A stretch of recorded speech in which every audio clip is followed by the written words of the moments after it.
government and regulators done up to now? But perhaps more importantly, what can we expect in the future in the short to medium term?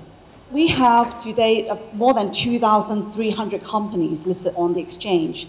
One size does not fit all. We can't require everybody to report on every single aspect of ESG. So that's why we have comply or explain. You can either comply with the requirements, or if the requirements do not apply to your businesses or operations, then you just explain your way around it, rather than complying and disclosing irrelevant information. The other important aspect is materiality. A certain aspect is not mature to your business. Again, you do not have to disclose. So we kind of implemented the comply or explain back in 2015 for ESG disclosure. The board needs to be involved. It's no longer just a reporting or compliance, right? It's about the value of the information and the quality of the information. That's why we did another consultation, and we hope to share that soon with you guys. Our consultation actually has been positively received. However, there are pockets of people that are a bit concerned. I mean, normally these are the smaller issuers that are concerned about resources perspective, and the upgrade is, is too fast, and they are still digesting the 2015 report. We will come up with some training to help them.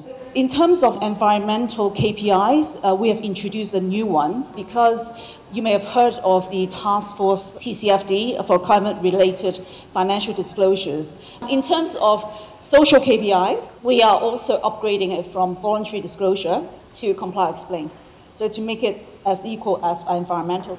So far, we have produced 2 reports, one in 2016, 2018. Basically, the focus for the first one is on green finance, and the second one is on ESG at large.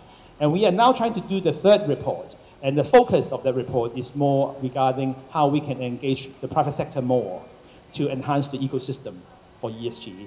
By that, what I mean is we're not just looking at the reporting side of companies about what they should do on their reports, but more importantly, on the demand side, the users of the reports, regarding what information they need, what kind of perspectives they need to have in order to better appraise or assess the ESG performance of companies, and also what kind of information they need to be given in order to better assess the ESG performance of insurance. I think these are the things that we try to look at from the demand side perspective.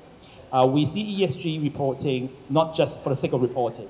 It is a continuous engagement process by the board, as Grace always said, and also at the same time, a culture thing. Apart from green bonds, of course, green funds is an area that we're looking into. It was only like 2 months ago when HKQA, the Hong Kong Quality Assurance Agency, started to cover funds under its green finance certification scheme. So that from this point onward, then we have this third-party conformity of green finance certification for funds in Hong Kong as well.